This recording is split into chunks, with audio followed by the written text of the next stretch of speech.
Vitrina del talento latino. La mejor música, el mejor contenido y los mejores programas en la mejor Ekoradio, otra forma de hacer radio. Ey, Ekoradio con K. ekoradio.com, otra forma de hacer radio. Síguenos en nuestras redes sociales, en Twitter e Instagram como @ecoradios y en Facebook como Ekoradio. Ekoradio, otra forma de hacer radio. El mundo entero hace eco en ekoradio.com, otra forma de hacer radio. Estás escuchando ekoradio.com, la vitrina del talento latino.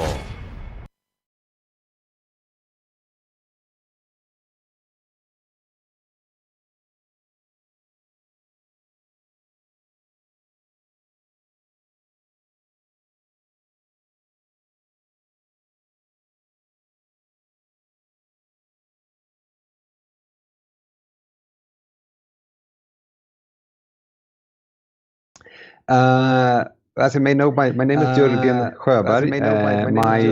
I'm the owner of Instituto Nórdico, a company I founded back in 2007. And we work with quite a few universities in the world, and we focus a lot on the Nordic countries. And today we got a very interesting university here with us called Hanken, which is in Helsinki, in Finland. So here with us is Melina, who is the head of the national recruitment. Am I right, Melina?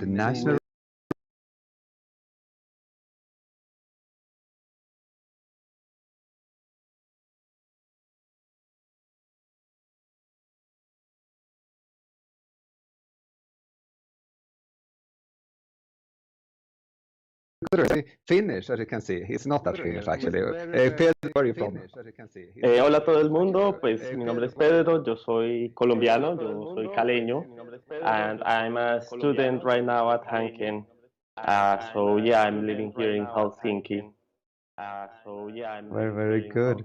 Pedro, how is it in Finland at the moment? What has been your experience so far with COVID and everything? Well, so far the experience living in Finland is amazing, I have to admit. It's really, it's a different world, I will say. Like it's out of our minds, like coming from Colombia. With COVID, it has been, I will say, a tough year or so, in the sense that things are more or less stable, but we have been in a constant lockdown.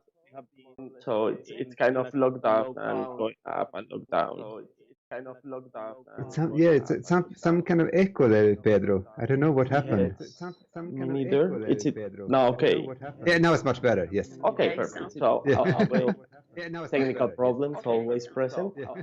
But yeah, so I was telling, like, this year has been a little bit like the dance, you know, like they mention it. So we have been from lockdowns to a little bit more kind of free, and then lockdown again, and then a little bit more free, and then lockdown. Of course, situation right now is not as bad as other countries. Like cases per week are quite low, so standards are really good. Like we are really safe. People wear the mask in the supermarket, in the public transport.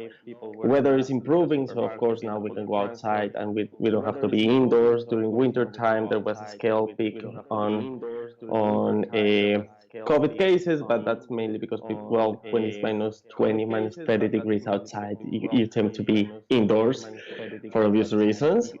But now things are quite well, actually. Vaccination is scaling up, and we most likely will be back to normal, I think, at the end of summer. That means in August, I think that the government plans to be back to normal. But And I think, yeah. I think most of the quite a few percentage, quite a good percentage of the Finnish people are now vaccinated. Is that right, Natalia?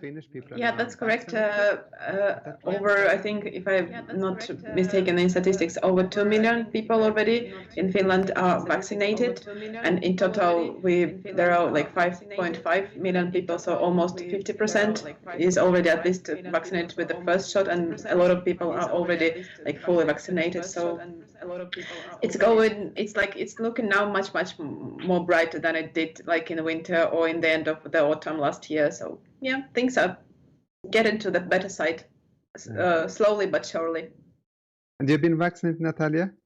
Not yet, but I have calculated that my age group will come for the vaccination in 2 weeks. So I'm really waiting for that. Oh well, yeah. Yeah. By the way, we haven't. Yeah, we are going to Miami next week because it's difficult to get a vaccine here in Colombia. So we're going to Miami next week to get the Janssen, because here it's quite slow. So we thought, well, it's better to travel abroad. So looking at Finland, for me, Finland is a very interesting destination. Well, I've been to Finland several times. I was born in Sweden, and Swedish people tend to go to Finland in particular on the cruise ships that we got from between Stockholm and Turku or Helsinki. So quite a few Swedish people know Finland because it's very convenient to travel between the countries. That is very good. That's one way of getting to know Finland. Get to know Sweden, like get on a cruise ship, and then you can travel over to Sweden or Finland. Very beautiful. Another thing, what I like with Finland, a very interesting thing about Finland is that you got quite a few saunas in Finland. The last thing I saw that there are about 2 million saunas in Finland. Is that right? Yeah, it's something like that. Yeah, I think that there are more saunas than houses. Yes. In Finland. Yeah, in some cases, yes. In some cities. Yes. Yeah. But for example, many people do have sauna, for example, in their own apartments. But in case you don't have like a sauna in your apartment, there is always a building sauna that you can book for like a very small fee, and you can use it. You get your own sauna turn once a week, or if you want to, even twice a week. So. Pedro, have you been in a Finnish sauna yet? Oh yes, that was quite an experience. I will recall this. That's stuck in my memory. I'm gonna tell the story because it's kind of. So I just arrived from Colombia. Colombia is quite conservative, like really religious. You tend not to be naked. So you see why they are laughing. So I arrived to Finland, and the next week I went to these old cottages. So the cottages is kind of like these countryside houses, quite small. Some of them are really like off the grid, so they don't have they don't have like running water. They are in the woods, so it's a kind of connecting back to nature in a sense. So I was with a friend, her husband, and her husband dad. I haven't met them before that day, it's like, that's my first day. So I arrived, they picked me up in the car. Hey, nice to meet you, Tero, Anu, nice to meet you. Okay, time to sauna. And I went to sauna. In Colombia, saunas are different, like they are dry. Usually they don't allow us to do lulu because they think that the machine will break down. But here is quite different. So it's basically, it's like a steam. It's like kind of Turkish bath in a lighter sense, where you steam water on top of the rocks, and the hot rocks will make it will make the steam and the water hot. And so the first thing that they do, it was gender separated, thank God. So and suddenly everyone become naked. And they're like, what should I do? Well, you go there, but you have to do like took off my clothes and I went into the sauna with them naked. Yeah, that was my first sauna, and it's stuck in my memory. Sauna in Finland, but it was amazing. We are now scared everyone off. No. Yeah, you don't need to get undressed like right upon arrival. It only happened to Pedro. Yeah, it was amazing. Like you go to the sauna, it's almost 100 degrees. It's really hot, and then you go out, and usually they have a lake or a river or the sea, and then you jump to the sea, and it's quite refreshing. And then you drink a beer, and then you come in and you do that a couple of times, and it's amazing. I have to say it, like I love it. I don't have a sauna in my place. There is a sauna in the building, and I often rent it and go there. And for example, in Sweden, we have a beer. Yeah, we go for a beer in the sauna, and you do the same in Finland? Yes. Yeah. But usually outside. The point is going in, and then you go outside and you drink your beer while you watch the sunset go down, or and then you take a little swim. And one thing we do in Sweden, I don't know if it's the same thing in Finland, but in Sweden we go out, and when it's winter, we go out and we roll around in the snow. Yeah.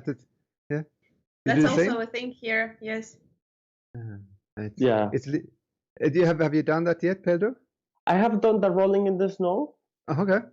That's or going or standing outside when it's like minus 20 degrees. Okay. What I haven't done, and I'm keen of trying to do it, is that they usually open a hole in the lakes or in the sea. Since it's so cold, the sea here gets frozen, so they open a hole, and you go to the sauna, you go outside, and then you dip yourself in the cold, icy water for 1-2 seconds, and then you come back again, and then you go back inside the sauna. Yeah, I actually was also planning that maybe I will start also winter swimming and also this thing with sauna and then dip into the sea. I have not done it before, but this is something I really would like to try. Melina, maybe you did it. I actually did my first one. We have the sea, because the Helsinki is located right next to the sea, so I live 100 meters from the sea. So what we did during the winter was we actually put our bathrobes on and we walked down to the sea, and there is a public open hole where you can go and swim, and then we came back and we had a warm shower. So I actually did it without a sauna this year. Oh, that's really great. Cool. Yeah. Super. Very refreshing. Absolutely. It was because it's actually warmer to go into the water than it is outside. So when you walk outside, you won't notice the difference. And then it will actually feel warm. It's very, very different. So Pedro, I can imagine that it's been a very interesting experience being in Finland so far. In particular, going to the sauna, and I can imagine like you're sitting there with this guy's wife naked, and you a little bit different. I can imagine. Like I feel that they are my friends for life. You know, like you make like these really deep connections with people when you're naked. I have to admit it.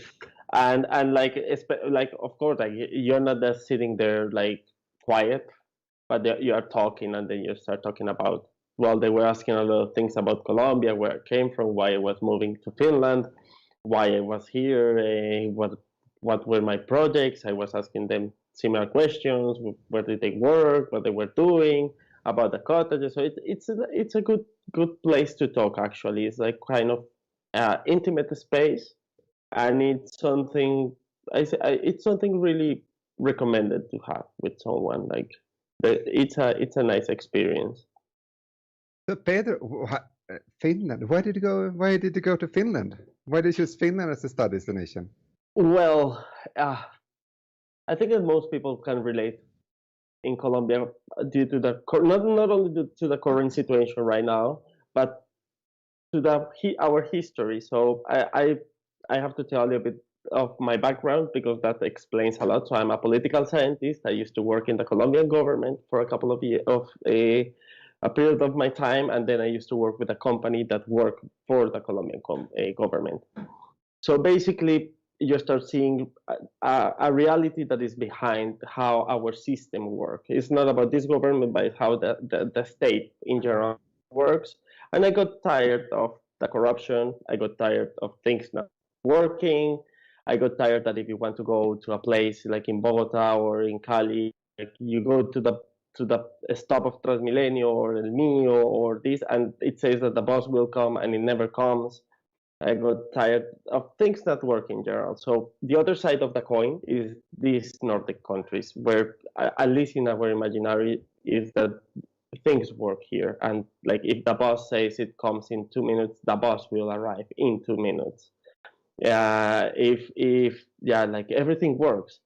So basically, I decided to look for this type of countries, and then I found out. Well, I didn't find out there, but Finnish education has the reputation of being, if not the best in the world, one of the best ones in the world. So I say to myself, well, why not Finland? And why not try to look up place here?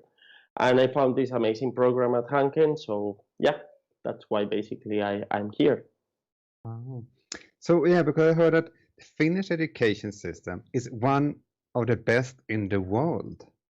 But that's something. Why? But what I understood is that in Finland, when you're at high school, or you're at high school, you're 7 years old. You don't receive. You don't receive any homework. Is that right? You haven't got any homework until you.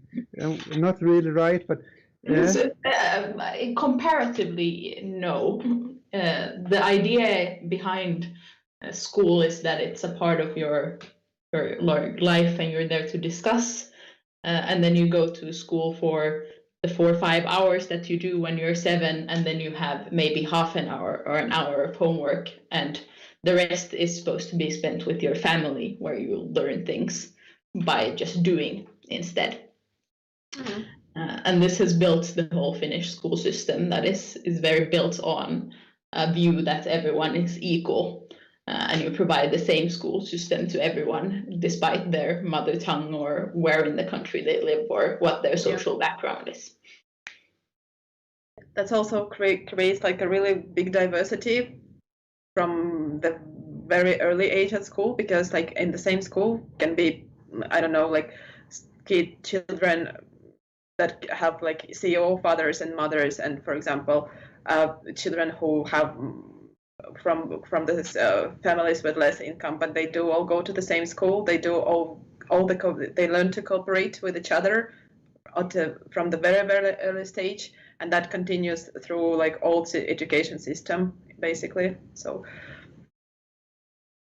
that's one of the unique things I think about like education in Finland, that it's like very diverse at all stages. And exactly the same as in Colombia, Pedro, isn't it? Yeah, it's exactly the same, like for people from low income families has the same access to people being able to pay a private high quality school. Yeah, that's something that amazed me. Like here you basically everyone receives the same type of education, is the same curriculum, the teachers has the same skills. They are all professionals, they all have master's degrees. It's amazing, and as they mentioned, like I have the case of friends of mine from the university that their fathers are, some of them are CEOs of big companies, and some of them are people that drive the bus, and they go all together to the same school, so they have like the same opportunities to get to the universities, to advance in life. Like the system helps people actually, so that's something amazing. And here in Colombia, I believe we haven't got children yet. But if I got it right, like when you're 7 years old, you receive a lot of homework. That's what I heard, Pedro. Did you receive a lot of homework when you were about 7 years old? That was a long time ago. Oh. But well, let's say that you tend to go, like if I can remember when I was at school in Cali, you usually go 8 hours to school, and then you have to spend at least 2-3 hours at home doing the homework, because each subject will give you a little bit of homework and it sums up. So like for Spanish, math, social science, and I don't know, everything again. So it goes. Yeah, that's a difference. I don't know if the system have changed a little bit. I hope so, but yeah, from that I can remember back in the days. I think it's pretty much the same. Of course, it depends on the school, but I think it's pretty much the same. Yeah. Another unique, well, many things about Finland that are very, very interesting. Well, one interesting thing that Finland is one of the biggest coffee drinkers in the world. It might not be, the coffee in Finland might not be as good as it is here in Colombia, but you're the biggest coffee drinkers in Finland. Natalia, how many cups of coffee have you got today? Around maybe 4, sometimes 5. But I think today I did have 4. And that's my like middle consumption, so I would say. And it's quite strong, the coffee in Finland, because in Colombia we got like something called tinto, which is called more like an American coffee, and it's not that strong. But we're like in Finland, I think if I got it right, it's quite strong, the coffee. If you compare it with the Colombian coffee, is that right? I will say yes, but here there's a tradition. I don't know if, like, I have seen my friends doing it. Is that like if the machine says that you need to put 4 spoons of coffee, they put 1 extra because the machine will take 1. I don't know where it's gonna take it, but they usually take it.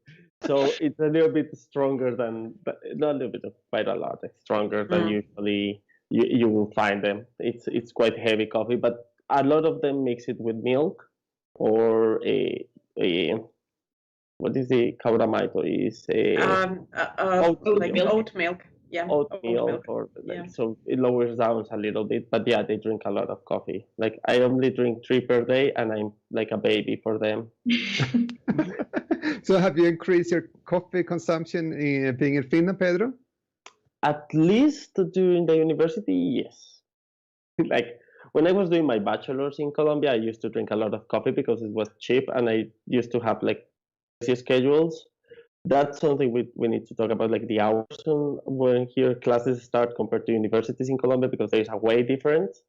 But I used to have a lot of what we call halls in between classes. So I instead of going back home, because it was like an hour and a half of traveling back home and going back to university, I used to stay in the university and just talk with my friends. So I used to buy a coffee, and it cost 1,000 pesos. So I was buying constantly coffee. And here, well, now due to COVID, I have been studying on a distance. So I would say that I'm drinking 3 to 4 cups of coffee a day, and that for me, I'm starting to shake. I don't shake, I shake. And you, Melina, how many coffee have you got per day? I'm a weird person. Sometimes I drink 0 for a month, and then sometimes I go up to 12. It really just depends on. Yes, I can. Because this is also a regional thing. My mom is from the north of Finland, and when we used to visit, when we were children, they would give us coffee when we turned 10. And for them, they have coffee with everything. It's a part of having. You take breaks every 1 hour to have coffee. But down here, you have a little less coffee. You usually have 1 or 2 coffee breaks instead of every hour. So it really just depends on where I am at or how dark it is outside. Very, very interesting. And another unique thing about Finland, they got Santa Claus is from Finland. Is that right? Yes, this is correct. Okay. No arguments.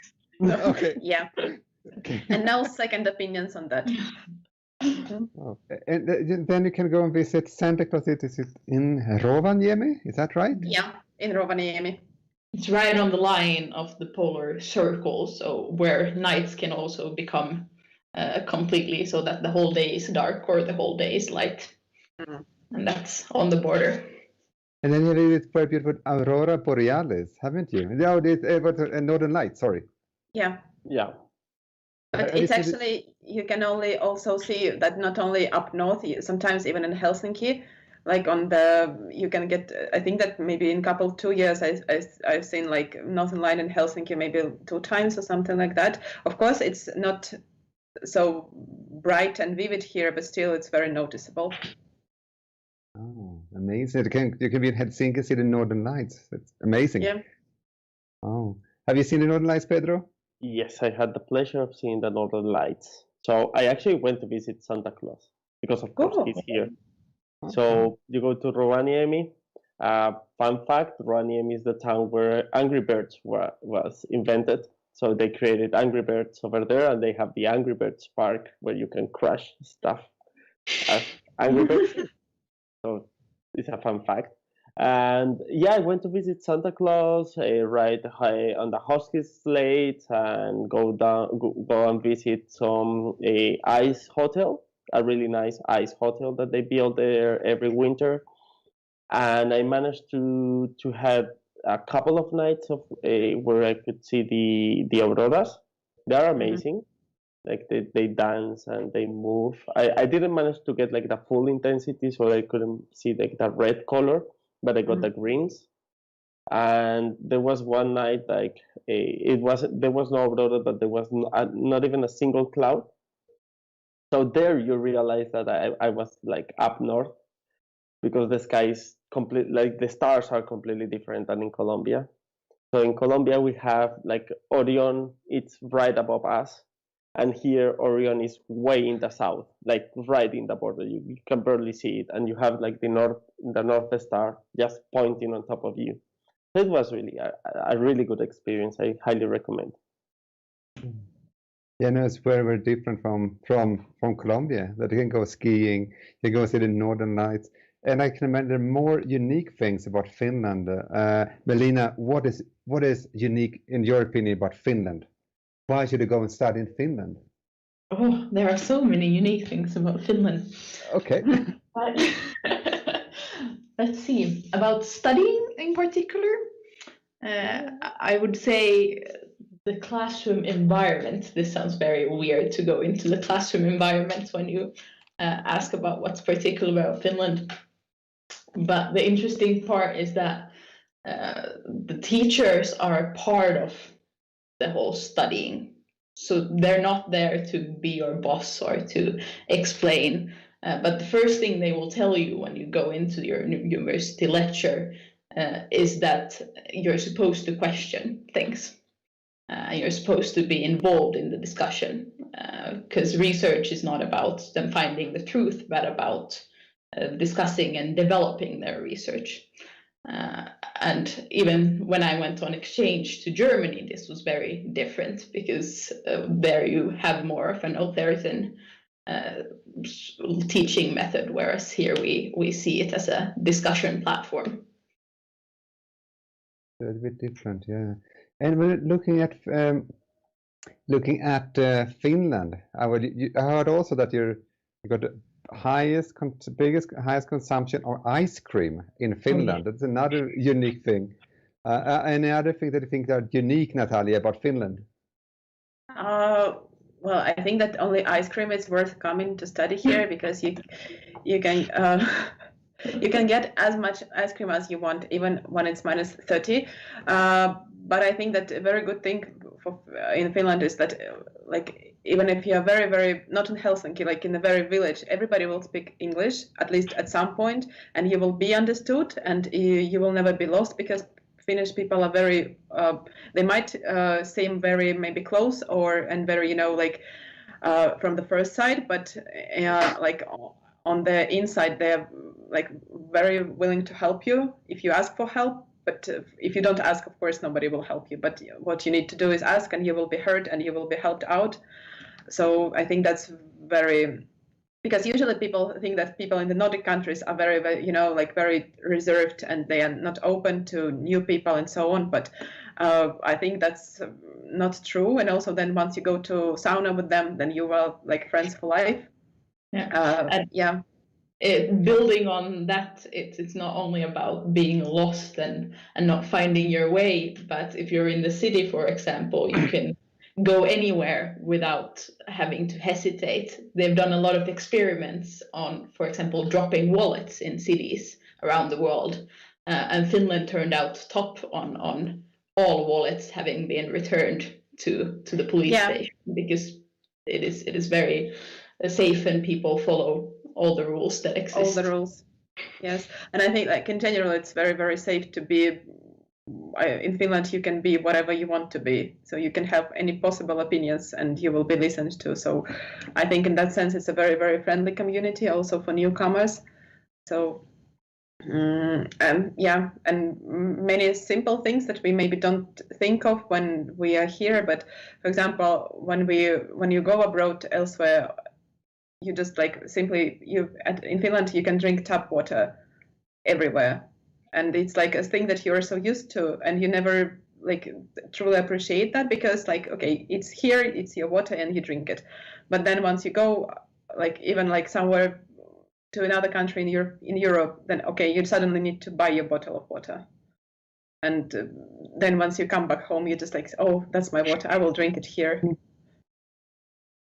Another thing interesting about Finland is you got a lot of lakes. You went under the count the most lakes in the world, or like per looking at the area. I think it's looking like in the world actually. Yeah. You're always close to the water in Finland, pretty much. Yeah, true. So, for example, like Hankin, we are located like in 2 cities in Finland, in Helsinki, in the capital, and also in Vasa, which is like on the west coast of Finland. And there you get the sea, and also here in Helsinki you get the sea, and also there are a lot of, for example, like national parks also, like, and you're very, very close. You can take bus, and maybe in 25 minutes you're like, in the middle of the forest. And there are a lot of lakes also in the forest as well. So, and it's like really very accessible for everyone. So yeah. And another thing we actually don't think about is the one that we call all men's or all people's rights. When you mention national parks, when we think about national parks, you're able to go there and you're able to camp there and you're able to camp anywhere.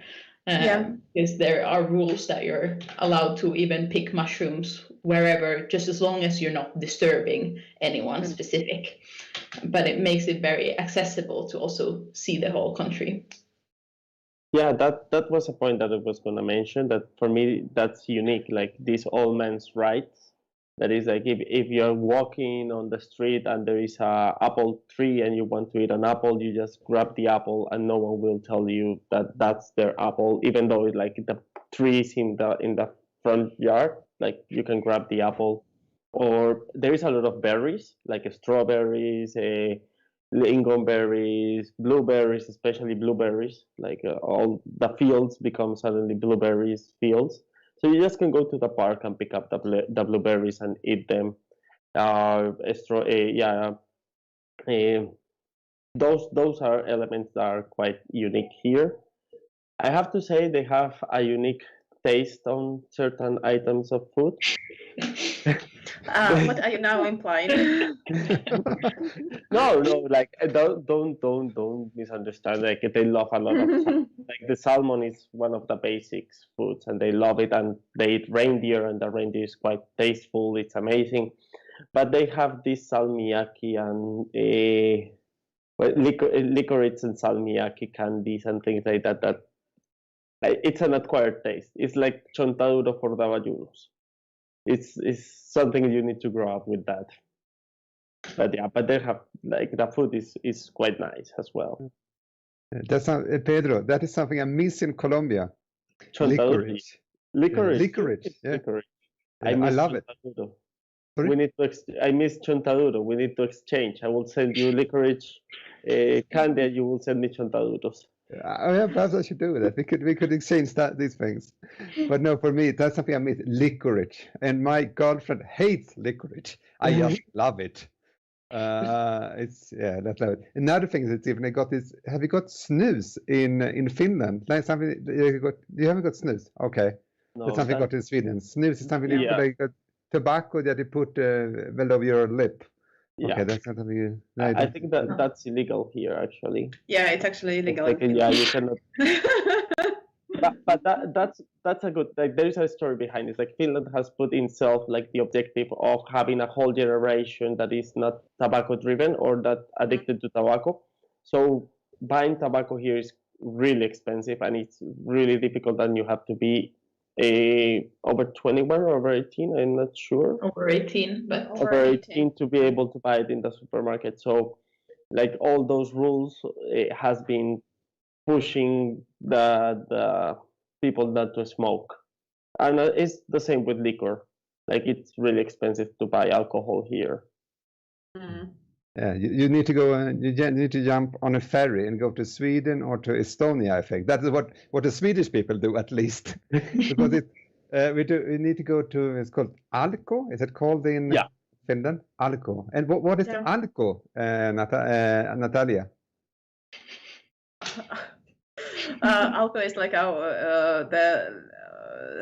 alcohol boutiques here in Finland. So if you want to have like wine or maybe, I don't know, beer that is more than 5.5, I think, you need to go there. You can also buy some like very low alcoholic drinks also in supermarkets, but there like the choice is not so big. And if you want to have like really fancy wine or anything like that, then you need to go to Alko.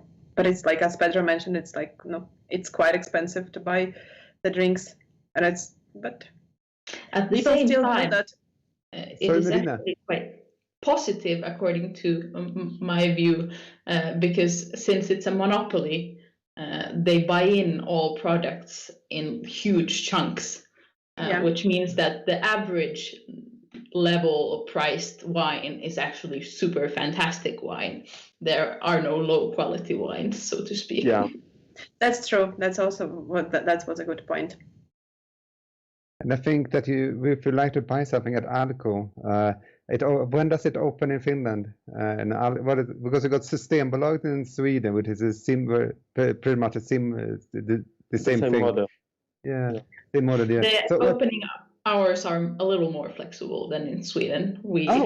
They open at 9 o'clock and they close at like 8 o'clock. So it's not that strict. Better than Sweden. On Saturdays they close a little bit early, like at 5 p.m. Yeah. But in Sweden they are really, really strict on the hours of Systembolaget. Yeah. And so, but we're here with I don't hear you. Natalia got something happened to her. Yeah, I think she got a technical problem. Okay. She'll probably join in soon. There we go. It's coming in now. Yeah, Here. Good. So, well, we're here today with fantastic people. We got Natalia, we got Pedro, we got Melina, and they're all at Hanken. And Hanken is an amazing university when it comes to economics. And looking at employment rate, what is employment rate for someone who has studied at Hanken? It's actually quite high. It's 96% of our graduates would receive a job offer within the 6 months after the graduation. So this is something that we are really proud of, but it's also something that we are at the Hanken really hard work with. So we ensure that our graduates then present well and going well into the labor market after graduation. Yeah, and notably the 96% is also employed within their own field. So they thank you for that. Employment within the business sector and not only employment. And another thing we had a webinar some weeks ago, and the participants said that they are for working while they were studying, and not like working in a bar or in a hotel or something. They're working in the industry while they were already working in the industry, and they are still studying at Hanken. That is another thing I find amazing. Yeah, that's my case, for example. Mm-hmm. So basically, I'm doing the first year of my master's degree at Hanken at the moment, and I got an internship thanks to Hanken in a company here in Finland, in a social enterprise here in Finland, in an impact-driven organization. And after the internship, they offered me a full-time position with them. So I'm now studying and working on the field with them. So you can see how the university helps you to be part of the labor market as well. And they, like, every week we receive newsletters of new openings, new positions. That is looking every week. You can find support. You have mentoring programs, and like they offer you a huge web of support for you to be able to go to the labor market even before getting graduated. That's amazing. Pretty much like you got your job even before you finished your studies. Yeah, basically, even before I finished my first semester at Hanken, I got my internship. Wow. And so what is Hanken School of Economics? And Melina, tell us more about Hanken School of Economics, and like why should someone from Colombia go and study, or from South America? Because I think we've got people listening to a radio program here from different parts of the world at the moment. I heard that someone from Curacao is listening to the radio program, and it might be people from other parts of South America listening as well. So, Melina, why should someone tell us about Hanken? Why should they study at Hanken? What is unique about Hanken? There are so many things there too.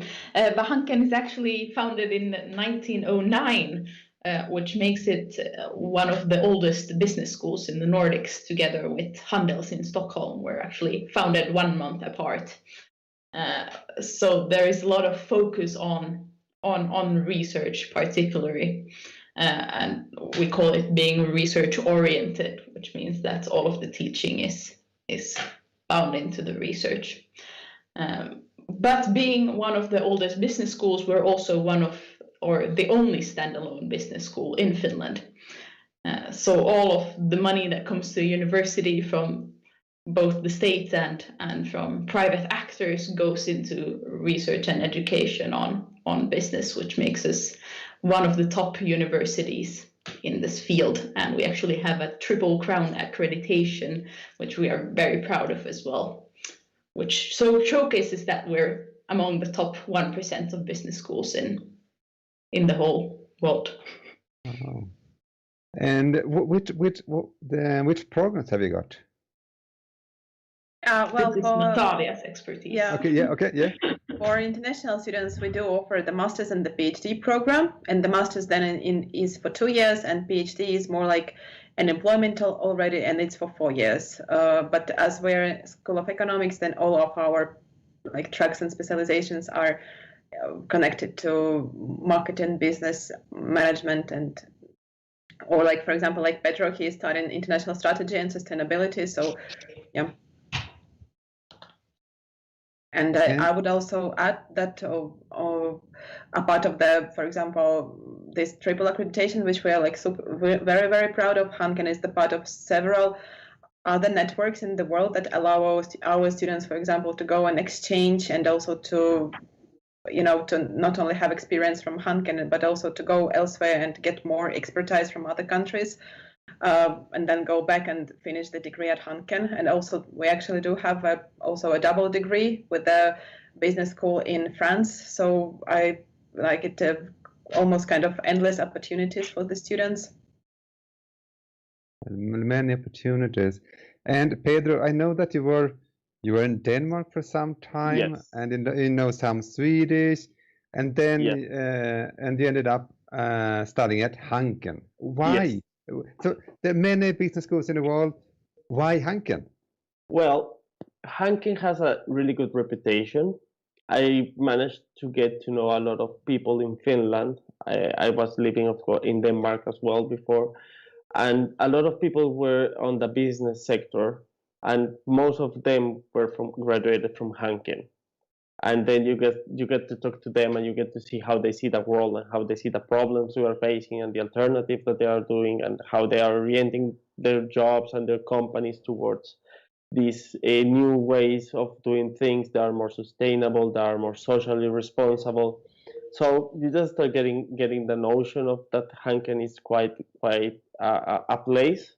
And then I moved from Denmark to Finland, and here that perception actually grew up. So it was an amazing opportunity, and I have to admit, I at the beginning was a little bit hesitant towards applying to a business school, just a standalone business school, especially because here in Finland, all of the rest are universities. So you have this, at least in our imaginary in Colombia, that a business school is not that wow. You should go to a university, you should be on a big institution. But then I something that Melinda told, there is no hierarchy on professors and students. So I basically sent an email to the person that is in charge of my program. He's a wonderful professor. His called is Martin, and I texted him. I have some questions.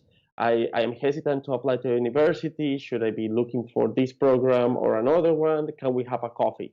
And he replied, yes, of course, just let's meet on Thursday at 3 p.m. in front of Hanken. You can come, we will have a coffee, and we chat.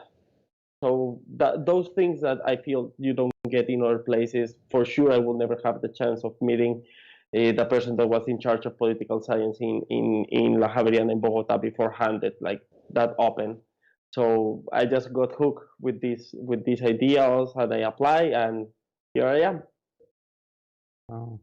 And but Finland is not as cold as people think, because a lot of people think, well, the Nordic countries, well, you got polar bears walking around on the street. That is not really right. I would say, like in Finland, well, when it comes to Finland and Sweden and the Nordic countries, they might be a bit colder than Colombia, but Yeah. it's just use a good jacket, and that's it. I would say. And Pedro, what have you looking at it? What have you seen? I experience things is different. The weather is different. It's just that I can say, like, 25, 23 degrees Celsius in Colombia, it's a good weather. Or you might be like in Cali, you can feel chill, and you most likely will be wearing a sweater or even a jacket. People wear jacket. Yeah, they are crazy, I know. But people wear jacket when it's 22 degrees or 20 degrees. But 23 degrees here feels different. I don't know. Most likely it's because of these huge changes on light. So when it's summertime, it's constant light. So there's no night at all. Like here in Helsinki, sometimes you can see the sunset, but the sun is always up. And so you feel like it's always warming you up, and you feel like actually quite good, like Medellin weather, like you can go out, you can be fresh, it's amazing. Winter time is the opposite, so it's dark. So you only have 4 hours of light. 4 or 5 hours of light is tough, I have to admit it. It's really difficult, especially from us that we Colombians are used to 12 hours all year round, where sun comes up 5:30 in the morning, 5:30 in the afternoon already sunset, 6 sunset is dark. It's really difficult, but it has its charm as well. Like everything is cozy, you're at home, and yeah, you are right. It's a matter of jackets and layers. Like it's better to put a layer on top. It's easier than when you are so hot that you take everything and you cannot take anything else that's still warm. So yeah, I would say it's a really good experience to live. Like now that the days are long, and green is coming back again. So all the trees in a matter of 3 days got all the leaves out, and all nature is coming in spring. And now we're facing summer. That we hope it's going to be a really nice warm summer. And I think you have, the cherry blossom is over. Is that right, Natalia? Yeah, it's actually, I think, now almost over. The peak was last week, maybe Thursday, Friday, Saturday, but the season for cherry blossom is so short, so it's over. But then soon will be this, apple trees will start blooming quite soon. They are also very, very beautiful. And so I just really love that in, like, as Pedro mentioned, like in 3 days, because like maybe also 1 week ago everything was like very like still boring from winter, no leaves, and everything like was kind of great and so on. But then like we did have maybe 3-4 days of sunshine, and then now it all like tulips everywhere and this cherry blossom, and soon the apple trees, and everything is green and beautiful.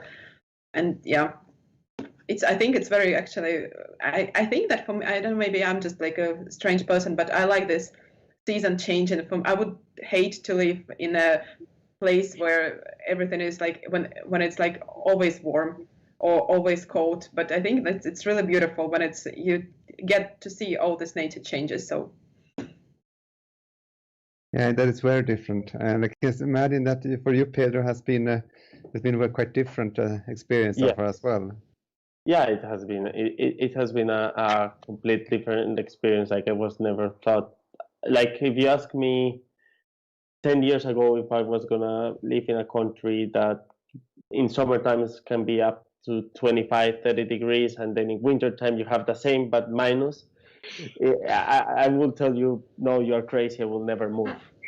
But now I'm here and I actually enjoy it a lot. Like especially like it's in summertime, for example, when you end up your day, like usually in Colombia at midday is the warmest part of the day. Here is not at midday. I have learned that it's actually around 5 to 6 p.m. in the afternoon, evening. is when it's warmer. So like you end up whatever you're doing, like job or studying, and then you can go to the beach or to the or park and have some sparkling wine with friends and be outside, and there's gonna be light.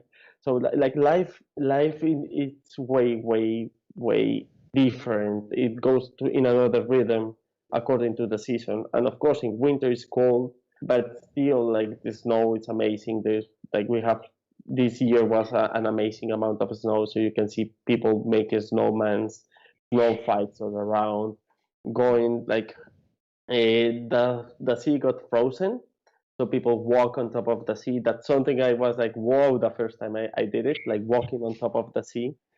It's something quite amazing. Like it's a unique experience, I will say. Finland got very interesting things and similarities with other Nordic countries as well. So Pedro, what would you like to do in the future? What is your Well, that's a good question. That's the existential question, I will say.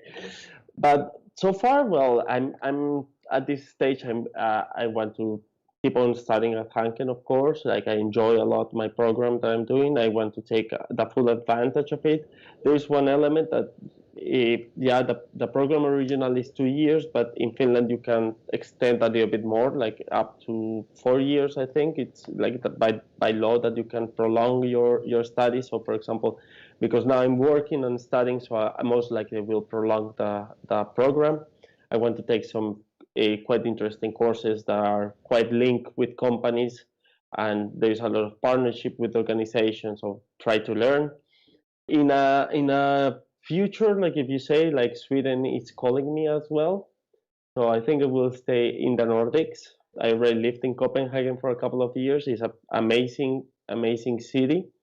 Now I had the chance to live in Uppsala for 6 months, and now I'm looking forward perhaps moving to Stockholm. That it's another amazing city. It has a different vibe, but that's the future. Even though I will be happy if I stay here in Finland. Like life quality is amazing.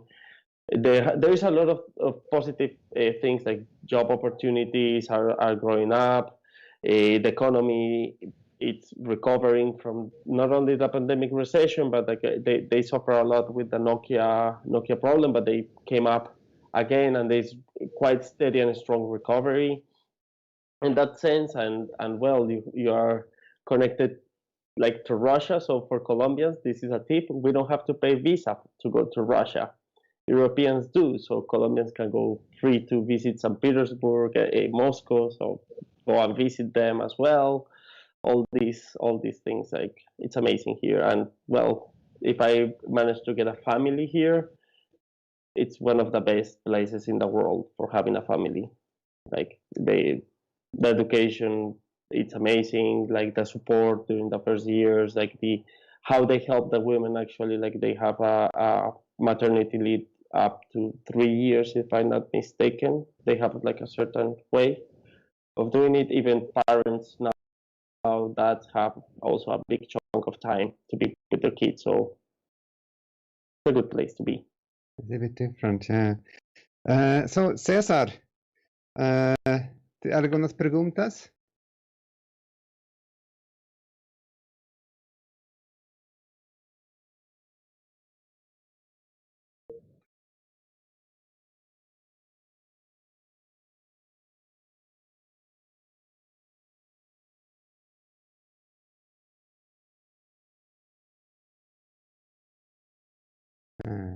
Yeah, no, it's a very different experience.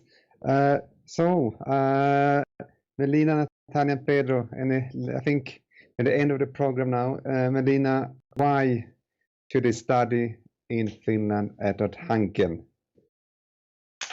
I would say it's a big leap, but it's definitely a leap worth taking, because your life will change.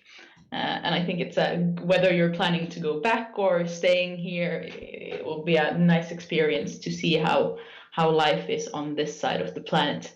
And as a short little commercial, in case you have a background from one of the GBSN schools, you actually have a possibility to also get a super or a GBSN scholarship, which not only covers the tuition fee, but also covers the living.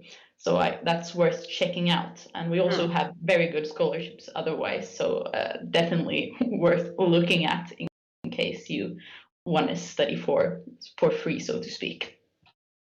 And you, Natalia, they're from Russia, have been living in Finland many years. Why do you think Finland is such a unique destination? I think that Finland unites everything that's good, like the diversity, the equality, and the quality of life, and also you get to live your life the way you want to have it. You have a balance between your work and your free time. You can be, I don't know, a marketing coordinator on the daytime, but then in the evening you can, I don't know, be like a piano player or something like that, and you get to do these two things equally good, and you have time for both of them. I think that's what makes Finland as a country very, very unique. You get to be what you are. Pedro, algunas palabras en español para nuestros oyentes de Sudamérica. Sí, claro. Pues, o sea, lo que yo les diría es, más bien, ¿por qué no venirse a Finlandia? Es la pregunta que me hago, y básicamente es un país que sí, en nuestro imaginario está muy lejos y es muy apartado, pero es una joya, es una oportunidad de progreso, es una oportunidad de vivir tranquilos, es una oportunidad de crecer como personas, y es una oportunidad de aprender de un modelo muy distinto que nosotros, si no lo vivimos, no lo conocemos, o sea, no sabemos qué es, no nos lo podemos imaginar. Las universidades son súper buenas, hay mucho apoyo a estudiantes, eso es algo que se me olvidó mencionarlo. Las asociaciones de estudiantes los ayudan a uno con vivienda, los ayudan a uno a conseguir trabajo, los ayudan a uno a conocerse, y pues la gente es maravillosa, son muy reservados, pero son muy buenos amigos. Un finlandés amigo es un amigo para toda la vida. Y pues Hanken es una universidad espectacular, los profesores son muy buenos, de muy buena calidad. Tenemos profesores, a mí me ha dado clases profesores que dan clase en Oxford y en MIT, entonces son muy buenos. O sea, en realidad vale la pena. Genial, Pedro. Pues este fue el programa de nosotros hoy. Y se puede comunicarse con nosotros al teléfono 301-517-6511. También estamos en Instagram, estamos en Facebook. También estamos así. Vamos a subir ese video de este programa que tuvimos hoy a nuestro canal en YouTube. Entonces, con los mails, como ahí están la información, cómo contactar a nosotros. Pues, Melina, Natalia, Pedro, thanks for being with us here today. It's been a pleasure having you here. And I hope more Colombians would like to go and study in Finland and study at Hanken after this program. Because I think the last day to apply, when is the last day to apply for next year, Natalia? 31st of May. So there are still some 1.5 weeks, and then the studies will begin in August. In August, okay, yeah. And then you need to do like IELTS 6.5. Yeah, you need to have an IELTS 6.5. You also need to take a GMAT, a GRE test, that's the test you need to take. Very good. So, well, thanks all of you for the program today. Gracias a César de tenernos acá de nuevo. Y con eso ya cerramos el programa de hoy. You have a good evening in Finland. In Colombia, it's lunchtime. So hope to see you here again soon. Yeah, thank you very much for having us. Thank you so much for inviting us. Thank you. Gracias. Okay.